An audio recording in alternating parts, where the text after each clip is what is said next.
of Bengaluru with Saujanya. Sir, ಇವತ್ತಿನ ದಿನ rain water harvesting ಅಂದರೆ ಮಳೆ ನೀರು ಕೊಯ್ಲು ಬರೀ ಅನಿವಾರ್ಯ ಮಾತ್ರ ಅಲ್ಲ, ಕಡ್ಡಾಯ ಕೂಡ. ಆದರೆ ಒಂದು ಸ್ವಲ್ಪ ಇದ್ರ ಹಿಸ್ಟ್ರಿ ನೋಡೋಣ ಅಂತ ರಿಸರ್ಚ್ ಮಾಡಿದಾಗ ನನಗೆ ಗೊತ್ತಾಗಿದ್ದೇನೆಂದರೆ, ಎಕ್ಸಾಕ್ಟ್ ಪ್ರಿಸೈಸ್ ಆಗಿ ಒಂದು ಡೇಟ್ ಕೊಡೋದಕ್ಕಾಗದೇ ಇದ್ರು ಕ್ರಿಸ್ತಪೂರ್ವ 2000 ಅಷ್ಟು ಹಳೆಯ ಸಮಯದಿಂದ ಭಾರತ, ಚೈನಾ ಮತ್ತು ಇವತ್ತಿನ ಇಸ್ರೇಲಲ್ಲಿ ಇದನ್ನ ಫಾಲೋ ಮಾಡ್ತಾನೆ ಬಂದಿದ್ರು ಅನ್ನೋದು ನಮಗೆ ಗೊತ್ತಾಗುತ್ತೆ. ಅಂಡ್ ಭಾರತದಲ್ಲಿ 10ನೇ ಶತಮಾನದಿಂದ ಇದನ್ನ ಫಾಲೋ ಮಾಡ್ತಾ ಬಂದಿದ್ರು. ಜೊತೆಗೆ ದ ಲಾಂಗೆಸ್ಟ್ ಅಂದ್ರೆ 16 ಕಿಲೋಮೀಟರ್ನ ರೈನ್ ವಾಟರ್ ಹಾರ್ವೆಸ್ಟಿಂಗ್ ಇದನ್ನ ಮಾಡಿದ್ದು ನಾವೇ ಚೋಳರ ಕಾಲದಲ್ಲಿ ಅನ್ನೋದು ಒಂದು ಖುಷಿ. ಬೃಹದೇಶ್ವರ ದೇವಸ್ಥಾನ ಅಲ್ಲಿ ಕಲೆಕ್ಟ್ ಆಗ್ತಾ ಇದ್ದಂಥ ಮಳೆ ನೀರು ಶಿವಗಂಗಾ ಟ್ಯಾಂಕ್ ಅಲ್ಲಿ ಕಲೆಕ್ಟ್ ಆಗೋದು ಅಂತ ಒಂದು ಖುಷಿ. ಏನಂದ್ರೆ ಇವತ್ತಿನ ದಿನ ಸೈಂಟಿಫಿಕಲಿ ಅಪ್ರೂವ್ ಆಗಿರುವಂಥ, ಪ್ರಪಂಚದಾದ್ಯಂತ ಅಪ್ರೂವ್ ಆಗಿರೋ ಎಷ್ಟೆಷ್ಟೋ ನಮ್ಮ ಭಾರತದಲ್ಲಿ ಆಗ್ಲೇ ನಾವು ಮಾಡಿದ್ವಿ ಅನ್ನೋದು. So I think 21st century starting ಅಲ್ಲಿ ನೀರಿನ ಸ್ಕೇರ್ಸಿಟಿ ಅದನ್ನ ಹೇಗೆ ಸಾಲ್ವ್ ಮಾಡೋದು ಅಂತ ಯೋಚನೆ ಮಾಡಿದಾಗ rain water harvesting is the only solution, easiest and the most affordable solution ಅಂತ ಗೊತ್ತಾಗುತ್ತೆ ನಮಗೆ. ಆ್ಯಂಡ್ ತಮಿಳ್ನಾಡು ಭಾರತದಲ್ಲಿ ಫಸ್ಟ್ ಸ್ಟೇಟ್ ಆಗುತ್ತೆ ಕಂಪಲ್ಸರಿ ಮಾಡೋದಕ್ಕೆ ರೈನ್ ವಾಟರ್ ಹಾರ್ವೆಸ್ಟಿಂಗ್ನ. ಸೊ ಅಫ್ಕೋರ್ಸ್ ಈ ಹಿಸ್ಟ್ರಿಯನ್ನ ಮಾತಾಡ್ತಾ ಇವತ್ತಿನ ದಿನ ಆಲ್ಮೋಸ್ಟ್ ಎಲ್ಲ ಕಡೆನೂ ಇದು ಕಂಪಲ್ಸರಿ ಅಂತ ಆಗಿದೆ. ಬಟ್ ಸ್ಟಿಲ್ ಎಷ್ಟೆಷ್ಟೋ ಜನರಿಗೆ ಹೇಗೆ ವರ್ಕ್ ಆಗತ್ತಿದು, what exactly is rain water harvesting ಅಂತ ಗೊತ್ತಿಲ್ಲ. ಅಂಥವ್ರಿಗೆ ಸಿಂಪಲ್ ಟರ್ಮ್ಸ್ ಅಲ್ಲಿ if you can explain what exactly is RWH. ಮಳೆ ನೀರು ಸಂಗ್ರಹಣೆ ಅಂತ ಹೇಳ್ಬೋದು. ರೈನ್ ವಾಟರ್ ಹಾರ್ವೆಸ್ಟಿಂಗ್ ಅಂದರೆ ಸಂಗ್ರಹಣೆ ಇನ್ಫ್ಯಾಕ್ಟ್ ನೀವು ಹೇಳಿದಕ್ಕಿಂತ ಬಹಳ ಹಿಂದಿಂದ ಸ್ಟಾರ್ಟ್ ಆಗಿದೆ. ಹೇಗೆ ಅಂತಂದ್ರೆ ನಾಗರಿಕತೆ ಸ್ಟಾರ್ಟ್ ಆಗಿದ್ದೇ ಮಳೆ ನೀರು ಎಲ್ಲಿ ಕಲೆಕ್ಟ್ ಆಗುತ್ತೋ, ಬಾವಿಗಳು, ಕೆರೆ, ಕಟ್ಟೆಗಳು, ಅವು ಎಲ್ಲ ರೈನ್ ವಾಟರ್ ಹಾರ್ವೆಸ್ಟಿಂಗ್. ಇನ್ಫ್ಯಾಕ್ಟ್ ಈಗ ಮಾಡರ್ನ್ ಡೇಸ್ ಅಲ್ಲಿ ಏನಾಗಿದೆ, ಜನಗಳಿಗೆ ಒಂದು ತಪ್ಪು ಕಲ್ಪನೆ ಇದೆ, ನಮ್ಮ ಮನೆ ಮೇಲೆ ಬಿದ್ದಿದ್ದ ನೀರನ್ನ ನಾವು ಕಲೆಕ್ಟ್ ಮಾಡಿ ಇಟ್ಕೊಂಡ್ರೆ ಮಾತ್ರ ರೈನ್ ವಾಟರ್ ಹಾರ್ವೆಸ್ಟಿಂಗ್ ಅಂತ. ಆಕ್ಚುಲಿ ಮಳೆ ನೀರು ಸಂಗ್ರಹಣೆ ಅಂತಂದ್ರೆ ಬಹಳಷ್ಟು ವೆರೈಟೀಸ್ ಇದೆ, ಅವು ಎಲ್ಲ ಬರುತ್ತೆ. ಇನ್ಫ್ಯಾಕ್ಟ್ ರೈತರಾಗ್ಲಿ, ನಾಗರಿಕತೆ ಬೆಳೆದಾಗ್ಲಿಂದನೂ ಕೂಡ ಹಳ್ಳಿಗಳಾಗ್ಲಿ ಎಲ್ಲದೂ ಕೂಡ. ಈಗಿನ ಕಾಲದಲ್ಲಿ ನೀವು ಕೇಳಿದಾಗೆ ಒಂದು ಸಿಂಪಲ್ ಆಗಿ ಯಾರಾದರೂ ಒಬ್ರು ಮನೆ ಕಟ್ಟಿದ್ರೆ ಅಥವಾ ಅವ್ರ ಮನೆ ಇದ್ದರೆ ರೈನ್ ವಾಟರ್ ಹಾರ್ವೆಸ್ಟಿಂಗ್ ಮಾಡಲಿಕ್ಕೆ ಬಹಳ ಸುಲಭ. ಇನ್ಫ್ಯಾಕ್ಟ್ ಅವ್ರಿಗೆ ಮನೆ ಇದೆ, ಮನೆ ಮೇಲ್ಗಡೆ ಚಾವಣಿ ಇದೆ, ರೂಫ್ ಇದೆ, ರೂಫ್ ಮೇಲೆ ಬಿದ್ದ ಮಳೆ ನೀರು ಆಚೆ ಹೋಗ್ಲಿಕ್ಕೆ ದಾರಿ ಮಾಡಿರ್ತಾರೆ. ಯಾಕೆಂದ್ರೆ ಅಲ್ಲೇ ನೀರು ಇಟ್ಕೊಳ್ಲಿಕ್ಕೆ ಆಗೋದಿಲ್ಲ, ಅದಕ್ಕೆ ಒಂದು ದೋಣಿ ಮಾಡಿರ್ತಾರೆ ಅಥವಾ ಪೈಪ್ಗಳು ಹಾಕಿರ್ತಾರೆ. ಅದು ಇಳಿಜಾರು ಚಾವಣಿ ಇರಲಿ ಅಲ್ಲ ಫ್ಲಾಟ್ ಆಗಿರ್ಲಿ, ನೀರು ಕೆಳಗಡೆ ಬರಲೇಬೇಕು. ಆ ಬಂದಿದ್ದ ನೀರ್ನ ಏನ್ ಮಾಡ್ತಾರೆ, ನಾರ್ಮಲಿ ಅವರು ಆಚೆ ಬಿಟ್ಬಿಡ್ತಾರೆ. ಆಮೇಲೆ ಚರಂಡಿಗೆ ಹೋಗುತ್ತೆ, ಮನೆ ಮುಂದಿರುವಂತ ಒಂದು ಮೋರಿ ಇರುತ್ತಲ್ಲ, ಚರಂಡಿಗೆ ಹೋಗ್ಬಿಟ್ಟು ಅಲ್ಲಿಂದ ಹಳ್ಳಕ್ಕೆ ಹೋಗುತ್ತೆ, ಹಳ್ಳದಿಂದ ನದಿಗೆ ಹೋಗುತ್ತೆ, ಸಮುದ್ರಕ್ಕೆ ಹೋಗುತ್ತೆ, ಈ ತರ ಹೊರಗಡೆ ಹೊಟ್ಟೋಗ್ಬಿಡುತ್ತೆ. ಸ್ವಲ್ಪ ಅಲ್ಲಲ್ಲೇ ನೀರು ಕೂಡ ಹಿಂಗುತ್ತೆ.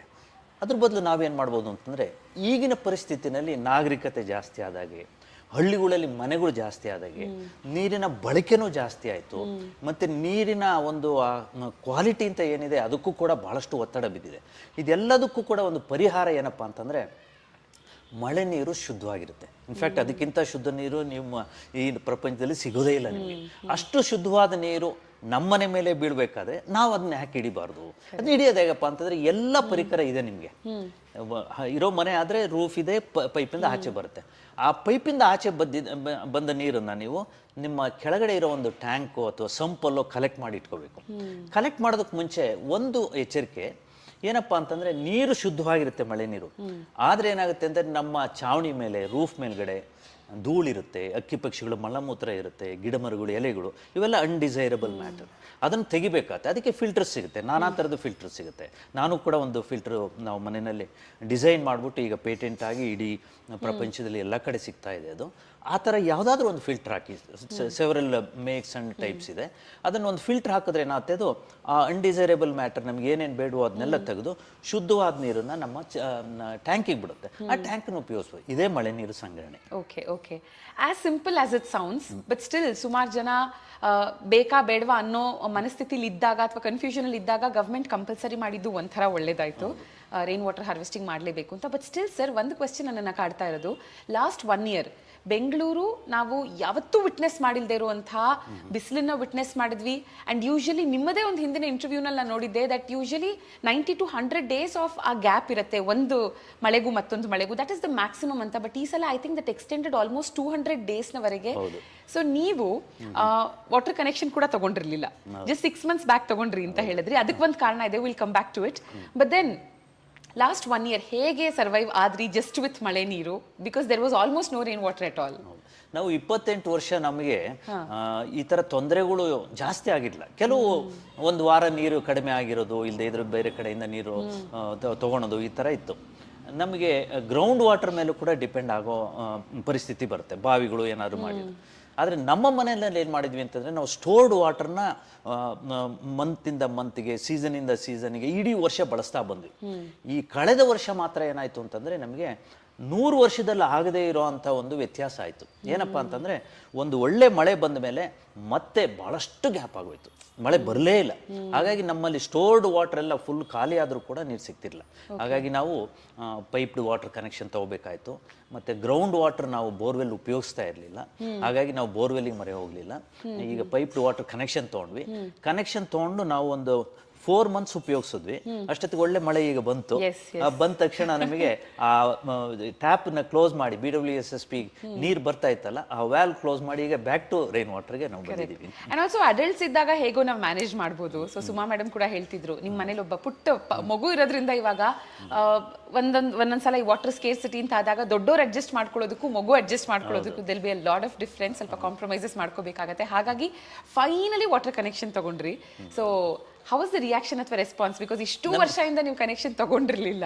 ಹೌದು, ನಾವು ಏನು ಮಾಡಿದ್ವಿ ಅಂತಂದರೆ, ಇದು ಒಂಥರ ಐಡಿಯಲಿಸ್ಟಿಕ್ ಸಿಚುಯೇಷನ್ ಅಲ್ಲಿ ಪ್ರೂವ್ ಮಾಡ್ಲಿಕ್ಕೋಸ್ಕರ ನಾವು ಮಾಡಿದ್ವಿ. ಅಂದ್ರೆ ಏನಪ್ಪಾ ಅಂದ್ರೆ, ಇದನ್ನು ಸಾಧಿಸ್ಬೋದು. ಪ್ಲಸ್ ಬೆಂಗಳೂರಿನಂಥ ಒಂದು ನಗರದಲ್ಲೂ ಕೂಡ ಮಳೆ ಆಗೋ ಪರಿಸ್ಥಿತಿ, ಪ್ಲಸ್ ನಮ್ಮ ಇಂಥ ಒಂದು ಕಾಂಕ್ರೀಟ್ ಜಂಗಲಲ್ಲೂ ಕೂಡ ಪರಿಸರದ ಜೊತೆ ಹೇಗಿರ್ಬೋದು, ಇಲ್ಲಿರೋ ನ್ಯಾಚುರಲ್ ರಿಸೋರ್ಸ್ನ ಹೇಗೆ ಉಪಯೋಗಿಸ್ಬೋದು ಅಂತ ಹೇಳ್ಬಿಟ್ಟು 28 ವರ್ಷ ಪ್ರೂವ್ ಮಾಡಿದ್ವಿ. ಹಾಗಾಗಿ it is something which is time tested and proven ಅಂತ ಜನಗಳಿಗೆ ಗೊತ್ತಾಯ್ತು. ಅಂದ್ರೆ ಒಂದು 4-5 ವರ್ಷ ಆದ್ರೆ ಆಮೇಲೆ ಕಾಲ ಚೇಂಜ್ ಆಗ್ಬೋದು ಅನ್ಬೋದು. ಈಗ ಹೆಚ್ಚು ಕಡಿಮೆ 30 ವರ್ಷ 28 ವರ್ಷ ಅಂದ್ರೆ ಅಷ್ಟು 3 decades ವರೆಗೂ ನಾವು ಮಾಡಿರೋದ್ರಿಂದ ಅಂಥ ವೇರಿಯೇಷನ್ಸ್ ಕಡಿಮೆ, ಭಾಳಷ್ಟು ಬರೋದು. ಇನ್ನು ಈ ಥರ ಲಾಸ್ಟ್ ಇಯರ್ ಆಯ್ತಲ್ಲ, ಆ ಥರ ಒಂದು ಬರಗಾಲ ಅಥವಾ ಮಳೆ ಬರದೇ ಇರೋವಂಥ ಜಾಗ, ಪ್ಲಸ್ ಬಿಸಿ ಜಾಸ್ತಿ ಆಗಿರೋದು ಇನ್ನು ನಮ್ಮ ಲೈಫ್ ಟೈಮಲ್ಲಿ ಒಂದ್ಸರಿ ಬರುತ್ತೋ ಇಲ್ವೋ ಆ ಥರ ಅಷ್ಟು ರೇರ್ ಈವೆಂಟ್ಸ್ ಅದು. ಅದಕ್ಕೋಸ್ಕರ ಪ್ಲಸ್ ನಮ್ಮ ಮನೆಯಲ್ಲಿ ಈ ಫ್ಯಾಮಿಲಿ ಸೈಜ್ ದೊಡ್ಡದಾಗಿ ಡಿಮ್ಯಾಂಡು ಜಾಸ್ತಿ ಆಗಿದೆ. ಮಗು ಬಂದಮೇಲೆ ನಾವು ಒಬ್ಬ ಅಡಲ್ಟ್ಗಿಂತ ಜಾಸ್ತಿ ನೀರು ಅದಕ್ಕೆ ಖರ್ಚಾಗುತ್ತೆ, ಅದನ್ನ ನೋಡ್ಕೊಳ್ಳೋಕೆ ಬೇರೆಯವ್ರು ಇರ್ತಾರೆ. ಹಾಗಾಗಿ ನೀರಿನ ಡಿಮ್ಯಾಂಡ್ ಜಾಸ್ತಿ ಆಯಿತು. ಪೈಪ್ ಕನೆಕ್ಷನ್ ನಾವು ಈಗ ತೊಗೊಂಡಿದ್ದೀವಿ. ಬಟ್ ಆ ಪೈಪ್ ಕನೆಕ್ಷನ್ ತೊಗೊಂಡು ಈಗ ಆಗ್ತಾ ಇರೋ ಮಳೆ ನೋಡಿದ್ರೆ, ಅಯ್ಯೋ ಪೈಪ್ ಕನೆಕ್ಷನ್ ಬೇಡ, ಬೇರೆಯವ್ರಿಗೂ ನಾವು ನೀರು ಕೊಡ್ಬೋದು ಅಂತ.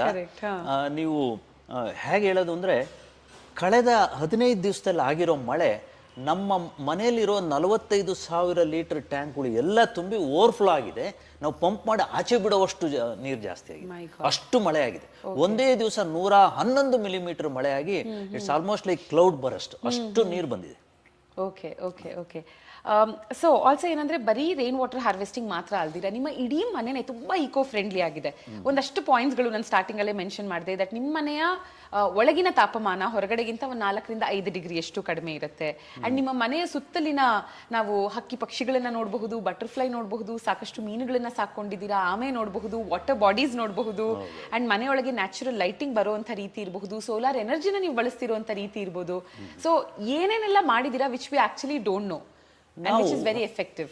ಒಂದು ಮಾಡಿರೋದೇನು ಅಂತಂದ್ರೆ, ನಮ್ಮ ಸಂಸಾರ ಬಹಳ ದೊಡ್ಡದು. ಎಷ್ಟು ದೊಡ್ಡದಿದೆ ಅಂತಂದ್ರೆ ನನಗೆ ಗೊತ್ತಿಲ್ಲ. ಎಷ್ಟು ಕ್ರಿಯೇಚರ್ಸ್ ಅಂದ್ರೆ ನಮ್ಮ ಜನಗಳು ಅಂತಂದ್ರೆ ಮನುಷ್ಯರೆಲ್ಲ ಬೇರೆ ಎಲ್ಲವೂ ಸೇರಿ ಎಷ್ಟಿದೆ ಅಂತ ನನಗೆ ಗೊತ್ತಿಲ್ಲ. ಅಷ್ಟು ಜನ ನಾವು ನಮ್ಮ ಜೊತೆ ಇರೋ ಒಂದು ಪರಿಸರ ಕ್ರಿಯೇಟ್ ಮಾಡಿದ್ವಿ. ಒಂದೇ ಒಂದು ಲೈನಲ್ಲಿ ಹೇಳ್ಬೇಕು ಅಂತಂದ್ರೆ, we have made the nature to work overtime in our house. But we are not abused. So ಆ ನೇಚರ್ನ ಯಾವ ತರ ಪಾಲಿಸಿದೀವಿ ನಾವು ಅಂತಂದ್ರೆ, ಅದು ಎಷ್ಟು ಉತ್ತೇಜನ ಸಿಗ್ತಾ ಇದೆ ನೇಚರ್ಗೆ ಅಂತಂದ್ರೆ, ಇರೋ ಗಿಡ ಮರಗಳು ನೋಡಿ ಹೇಗೆ ಬೆಳೀತಾ ಇದೆ. ಆ ಗಿಡ ಮರಗಳಿಗೆ ಏನಪ್ಪ ಅಂತಂದ್ರೆ ಮೇನ್ 2 ಅಂಶಗಳು ಕೊಡ್ತಾ ಇದೀವಿ ನಾವು. ಒಂದು ಏನಪ್ಪ ಅಂತಂದ್ರೆ, ನಮ್ಮ ಮನೇಲಿ ಯಾವುದೇ ತ್ಯಾಜ್ಯ ವಸ್ತು ಬರಲಿ, ಆರ್ಗ್ಯಾನಿಕ್ ವೇಸ್ಟ್ನೆಲ್ಲ ಅರ್ಥವಂಶಗಳಿದೆ, ಅವಂತೂ ಖುಷಿಯಾಗಿ ಎಲ್ಲ ತಿಂದ್ಬಿಟ್ಟು ಒಳ್ಳೆ ಗೊಬ್ಬರ ಮಾಡುತ್ತೆ. ಹಂಗಾಗಿ ಗಿಡಗಳೆಲ್ಲ ಚೆನ್ನಾಗಿ ಬೆಳೆಯುತ್ತೆ. ನಮ್ಮ ಅಡುಗೆ ಮನೆಯಲ್ಲಿ ನಾವು ಮಸಾಲೆ ಅದು ಇದು ಹಾಕಿದ ಪಾತ್ರೆಗಳೆಲ್ಲ ತೊಳಿತಾರಲ್ಲ, ಆ ಮಸಾಲೆ ನೀರನ್ನ ಆಚೆಗೆ ಬಿಡಲ್ಲ. ಆ ಮಸಾಲೆ ನೀರನ್ನ ಇವು ಕುಡಿದು ಬಹಳ ಖುಷಿಯಿಂದ ಅವು ಕೂಡ ಬೆಳೀತಾ ಇದಾವೆ. ನಮ್ಗೆ ಹೇಗೆ ಮಸಾಲೆ ಇಷ್ಟು ಅದಕ್ಕೂ ಒಳ್ಳೆ ಪೌಷ್ಟಿಕ ಆಹಾರ ಅದಕ್ಕೂ ಸಿಗುತ್ತೆ. ಹಾಗಾಗಿ ಗಿಡ ಮರಗಳು ಚೆನ್ನಾಗಿ ಬೀಳುತ್ತೆ. ಒಂದ್ಸರಿ ಗಿಡ ಮರಗಳು ಬೆಳೆದ ತಕ್ಷಣ ಏನಾಗುತ್ತೆ, ಹಕ್ಕಿ ಪಕ್ಷಿಗಳು ಬರುತ್ತೆ. ಎಷ್ಟಿದೆ ನೋಡಿ ಬರ್ಡ್ ನೆಸ್ಟ್ಗಳೆಲ್ಲ ತೋರಿಸ್ತೀನಿ ನಾನು, ಮೊಟ್ಟೆಗಳು ಇಟ್ಟಿರೋದೆಲ್ಲ ತೋರಿಸ್ತೀನಿ. ಅದ್ರ ಜೊತೆ ಸಾಕಷ್ಟು ಬಟರ್ಫ್ಲೈಸ್ ಇದೆ, ಇನ್ಸೆಕ್ಟ್ಸ್ಗಳು ಎಷ್ಟಿದೆ ಹೇಳಲಿಕ್ಕಲ್ಲ, ಬೀ ಹೈವ್ಸ್ ಇದೆ, ಈ ಥರ ಭಾಳಷ್ಟು ಸೇರ್ಕೊಂಡಿದೆ. ಇದೆಲ್ಲ ಇರೋದ್ರಿಂದ ಏನಾಗುತ್ತೆ, ಒಂದು ಮೈಕ್ರೋ ಎನ್ವೈರ್ಮೆಂಟ್ ಕ್ರಿಯೇಟ್ ಆಗಿದೆ. ಅದರಿಂದ ಒಂದು ವಾತಾವರಣದಲ್ಲಿ ತಾಪಮಾನ ಕಡಿಮೆ ಆಗಿದೆ. ಅಂದರೆ ನಮ್ಮ ಟೆಂಪರೇಚರು ನಮಗೆ ಇಲ್ಲಿ ಹೀಟ್ ಐಲ್ಯಾಂಡ್ ಇರ್ತಲ್ಲ ಆ ಥರ ಆಗದೆ ಇದು ಒಂಥರ ನ್ಯಾಚುರಲ್ ಆಗೇ ಕೂಲ್ ಆಗಿರೋವಂಥದ್ದು ಎನ್ವೈರ್ಮೆಂಟು. ಸೆಕೆಂಡ್ಲಿ ಏನಪ್ಪ ಅಂದರೆ, ಆಚೆ ಹೊಗೆ ಡಸ್ಟು, ಹಾಟ್ ಏರ್ ಜಾಸ್ತಿ ಇದೆ ರೋಡಲ್ಲಿ. Correct. ಇಂಥ ಒಂದು ಮಳೆಗಾಲದಲ್ಲೂ ಕೂಡ ಅದಿದೆ. ನಮ್ಮ ಮನೆಗೆ ಬಂದ ತಕ್ಷಣ ಏನಾಗುತ್ತೆ, ಸುತ್ತಮುತ್ತ ಸಾಕಷ್ಟು ನೀರಿನ ಪಾಂಡ್ಗಳಾಗಲಿ, ಪಾತ್ರೆಗಳಲ್ಲಾಗಲಿ, ಮಡಿಕೆಗಳಲ್ಲಾಗಲಿ ಅಲ್ಲೆಲ್ಲ ನೀರಿಟ್ಟಿರೋದಕ್ಕೆ ಏನಾಗಿದೆ ಅಂತಂದರೆ ಒಂದು 12ಕ್ಕಿಂತ ಜಾಸ್ತಿ ವಾಟರ್ ಬಾಡೀಸ್ ಇದೆ. ಆ ವಾಟರ್ ಬಾಡೀಸಲ್ಲಿ ಆಕ್ವೆಟಿಕ್ ಲೈಫ್ ಇದೆ. ಅಂದರೆ ಮೀನಾಗ್ಬೋದು, ಗಿಡಗಳಾಗ್ಬೋದು, ತಾವರೆ ಗಿಡ, ಅದು ಆ ಥರದ್ದು ಸುಮಾರೆಲ್ಲ ಇರೋದ್ರಿಂದ ಏನಾಗಿದೆ ಅಂದರೆ ಒಂದು ನೋಟಕ್ಕೆ ಚೆನ್ನಾಗಿದೆ, ಎರಡನೇದು it attracts lot of birds ಮತ್ತು ಬೇರೆ ಬೇರೆ ಕ್ರಿಮಿಕೀಟಗಳು, ಬಟರ್ಫ್ಲೈಸ್ಗೆಲ್ಲ. ಮೂರನೇದು ಆ ಬಂದಿದ್ದ ಹಾಟ್ ಏರು ಇಲ್ಲಿ ಮಾಯಿಶ್ಚರ್ ಪಿಕಪ್ ಮಾಡಿಕೊಂಡು ಕೂಲಾಗಿ ಒಳಗಡೆ ಬರುತ್ತೆ. ಒಳಗಡೆ ಬರೋದಕ್ಕೆ ಮುಂಚೆ ಇಲ್ಲೊಂದು ಗ್ರೀನ್ ಕರ್ಟನ್ ನಮ್ಮ ಮನೆ ಸುತ್ತ ನೋಡಿ. ನಮ್ಮ ಮನೆ ಹೇಗಿದೆಯೋ 40 ಅಡಿ 60 ಅಡಿ ಸೈಟಲ್ಲಿರೋ ಮನೆಯಲ್ಲಿ 10 ಅಡಿ ಹೆಚ್ಚು ಕಡಿಮೆ ಸುತ್ತ ಜಾಗ ಬಿಟ್ಟಿದೆ. ಆ ಸುತ್ತ ಜಾಗದಲ್ಲಿ ಏನಾಗಿದೆ ಅಂದರೆ ಹೊರಗಡೆ ಏನೂ ಕಾಣಿಸಲ್ಲ ನಮಗೆ, ರೋಡು ಎಲ್ಲದೂ ಕೂಡ ಗ್ರೀನರಿ ಕಾಣಿಸುತ್ತೆ, ಎಲ್ಲಿ ನೋಡಿದ್ರು ಕೂಡ. That's the green curtain. So ಆ ಏರ್ ಏನಾಗುತ್ತೆ ಅಲ್ಲಿ ಫಿಲ್ಟರ್ ಆಗಿ ಧೂಳೆಲ್ಲ ಅಲ್ಲೇ ಬಿಟ್ಟು ಸ್ಮೋಕ್ ಎಲ್ಲ ಅಲ್ಲಿ ಕನ್ವರ್ಟ್ ಆಗಿ ಒಳ್ಳೆ ಆಮ್ಲಜನಕ ಇರೋವಂಥ ಕೂಲ್ ಏರು ನಮ್ಮ ಮನೆಗೆ ಬರುತ್ತೆ. ಹಾಗೆ ಒಳಗಡೆ ತಂಪಾಗಿದೆ. ಆ ಪರಿಸರ ಜೊತೆ ಬೇರೆ ಎಲ್ಲವೂ ಕೂಡ ಈ ಅಕ್ಕಿ ಪಕ್ಷಿಗಳು, ಗಿಡ ಮರಗಳು ಎಲ್ಲ ಕೂಡ ಖುಷಿಯಿಂದ ಇದೆ. ಸೊ ನಿಮ್ಮ ಮನೇಲಿ ಫ್ಯಾನ್ ಬಳಸಲ್ಲ, AC ಹಾಕಲ್ಲ. ಅಂಡ್ ಇವಾಗ ಇಲ್ಲಿ ವಿತ್ ಲೈಟ್ಸ್ ಯೂಶಲಿ ಏನಾಗುತ್ತೆ, ಶೂಟ್ ಮಾಡ್ಬೇಕಾದ್ರೆ we start sweating and usually ಆ AC ಇಲ್ಲದೆ ಶೂಟ್ ಮಾಡೋದು ಸಿಕ್ಕಾಬಡೆ ಕಷ್ಟ ಆಗುತ್ತೆ. ಬಟ್ ಇಲ್ಲಿ ತುಂಬಾ ತಂಪಾಗಿ ಆರಾಮಾಗಿದೆ.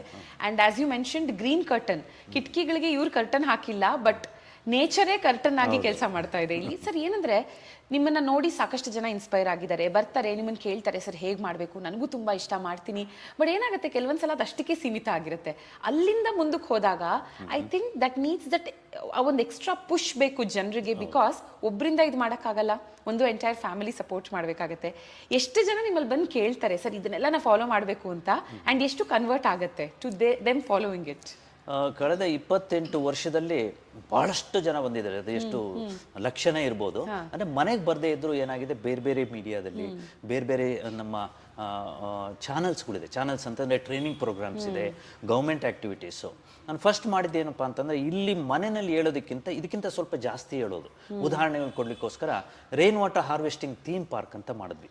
ಇದು BWSSP ಜೊತೆ ನಮ್ಮ ಇಂಡಿಯನ್ ಇನ್ಸ್ಟಿಟ್ಯೂಟ್ ಆಫ್ ಸೈನ್ಸ್ನ KSCST ಜೊತೆ ಕೊಲಾಬ್ರೇಷನ್ ಆಗಿ ನಾನೇ ನಿಂತು ಅಲ್ಲಿ ಮಾಡಿದಾಗ ಜಯನಗರ 5th ಬ್ಲಾಕಲ್ಲಿ 1.5 ಎಕರೆ ಜಾಗದಲ್ಲಿ ಸಾಕಷ್ಟು ಇದನ್ನೆಲ್ಲ ಪ್ರಾಕ್ಟಿಕಲ್ ಡೆಮಾನ್ಸ್ಟ್ರೇಟ್ ಮಾಡಿದ್ದೀವಿ. ಅಲ್ಲಿ ಡೆಮಾನ್ಸ್ಟ್ರೇಟ್ ಮಾಡಲಿಕ್ಕೆ ಜನಗಳೆಲ್ಲ ಬಂದಾಗ ಅವರಿಗೆ ಟ್ರೈನಿಂಗ್ ಪ್ರೋಗ್ರಾಮ್ ಕೂಡ ಕೊಡ್ತೀವಿ. ಯಾರಿಗೆ ಇಂಟ್ರೆಸ್ಟ್ ಇರುತ್ತೋ, ಈಗ plumbing contractors, architects, engineers, school teachers, corporate ಹೌಸಲ್ಲಿರೋ ಅವ್ರಿಗೆಲ್ಲ ರೆಗ್ಯುಲರ್ ಟ್ರೈನಿಂಗ್ ಪ್ರೋಗ್ರಾಮ್ಸ್ ಕಾಣ್ತೀವಿ, ಎಲ್ಲ ಫ್ರೀ. ಮತ್ತು ಬಂದ ಮಕ್ಕಳಿಗಾಗಲಿ, ಕಾಲೇಜ್ ಹುಡುಗರಿಗಾಗಲಿ, ಸಾರ್ವಜನಿಕರಿಗಾಗಲಿ ಎಲ್ಲ ಇನ್ಫಾರ್ಮೇಷನ್ನು ಕೊಡ್ತೀವಿ. ಹಾಗಾಗಿ ಭಾಳಷ್ಟು ಕಡೆ ಹೋಗ್ತಾ ಇದೆ. ಎಲ್ಲ ಐಟಮ್ಸ್ ಇಲ್ಲಿ ನಾನು ಹೇಳ್ತಾ ಹೋದ್ರೆ 100ಕ್ಕಿಂತ ಜಾಸ್ತಿ ಒಂದು ಸೈಂಟಿಫಿಕ್ ಇಂಟರ್ವೆನ್ಷನ್ಸ್ ಇರ್ಬೋದು. ಎಲ್ಲದನ್ನು ಕೂಡ ಎಲ್ಲರೂ ಮಾಡ್ಲಿಕ್ಕೆ ಆಗೋದಿಲ್ಲ. ಅವರ ಮನೆಗೆ ಪ್ಲಸ್ ಅವ್ರ ಪರಿಸರಕ್ಕೆ ಪ್ಲಸ್ ಅವ್ರ ಮನಸ್ಸಿಗೆ ಯಾವುದು ಹೊಂದುತ್ತೋ ಅಷ್ಟನ್ನ ಕಾಪಾಡ್ಕೊಂಡು ಹೋದ್ರೆ, ಅಥವಾ ಅವ್ರನ್ನ ಅನುಕರಣೆ ಮಾಡಿದ್ರೆ ಅವರು ಒಂದು they go close to nature.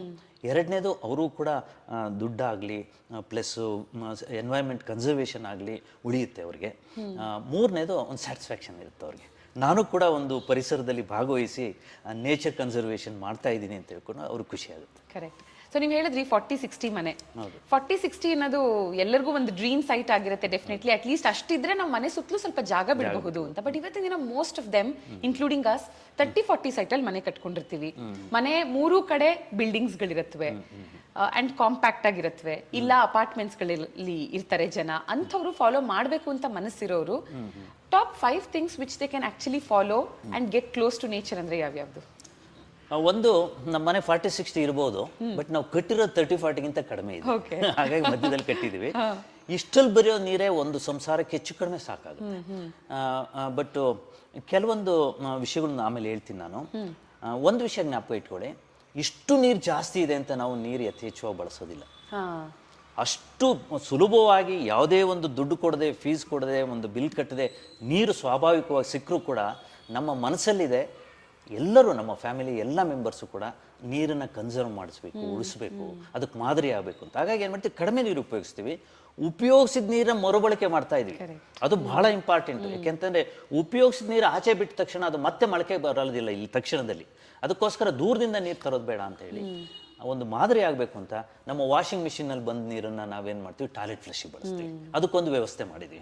ಮತ್ತು ಕಿಚನಲ್ಲಿ ಬಂದಿದ್ದ ನೀರನ್ನ ಆಗಲೇ ಹೇಳ್ದಾಗ ಗಿಡ ಮರಗಳಿಗೆ ಬಳಸ್ತೀವಿ. ಈ ಥರ ನೀರನ್ನ ಮರುಬಳಕೆ ಮಾಡೋದ್ರಿಂದ ನೀರು ಕಡಿಮೆ ಬೇಕು. 30-40 ಸೈಟಲ್ಲೂ ಕೂಡ ಈ ಥರ ಎಲ್ಲ ಮಾಡಿದ್ರೆ ಬೇಕಾದಷ್ಟು ನೀರು ಉಳಿಸ್ಬೋದು. ಮತ್ತು ಎಲ್ಲರೂ ಕೂಡ ಬರೀ ಮಳೆ ನೀರು ಬಿಟ್ಟು ಉಪಯೋಗಿಸ್ಬಿಟ್ಟು BWSSP ಆಗಲಿ, ಬೇರೆ ಒಂದು ಗ್ರಾಮ ಪಂಚಾಯತಿ ನೀರಾಗಲಿ ಅಥವಾ ಸೊಸೈಟಿ ನೀರಾಗಲಿ ಬಳಸಬೇಕು ಅಂತ ಐಡಿಯಲಿಸ್ಟಿಕ್ ಆಗಿ ಹೋಗೋದು ಬೇಡ.